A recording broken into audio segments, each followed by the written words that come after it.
সুখীপুর নামে একটি সুন্দর গ্রাম ছিল। সেই গ্রামে থাকত আলাল নামে এক অলস লোক।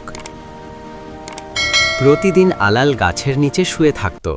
কাজ কাম করতে তার একদম ভালো লাগতো না। আলাল, ওঠ বাবা, একটু কাজ কর। মা, আর 5 মিনিট। এদিকে গরু সবজি খাচ্ছিল।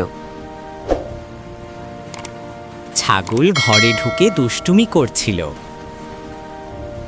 আর পাখিরা ধান খেয়ে নিচ্ছিল। এভাবে চললে আজ আমাদের খাওয়ারই ব্যবস্থা থাকবে না। মায়ের কথা শুনে আলাল চমকে উঠল।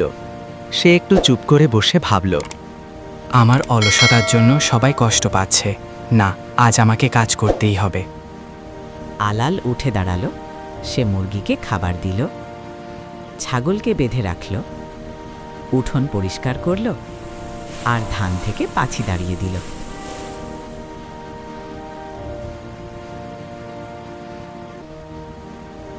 আরে আলাল কাজ করছে, আজ কি হলো? কাজ করলে যে এত ভালো লাগে জানতাম না। সব কাজ শেষ হলে মা এসে দেখল বাড়ি উঠোন সব সুন্দর করে গুছানো। বাহ আলাল, তুই আজ আমাকে খুব খুশি করলি। আজ থেকে আর অলসতা নয় মা, আমি কাজ করব। অলসতা মানুষকে পিছিয়ে দেয়, আর কাজ মানুষকে এগিয়ে নেয়। বন্ধুরা, ভিডিওটি ভালো লাগলে ভিডিওটিতে একটি লাইক দিয়ে আমাদের চ্যানেলটিকে সাবস্ক্রাইব করে বেল আইকনটি অন করে রাখুন, যেন নতুন ভিডিও সবার আগে পান। ধন্যবাদ।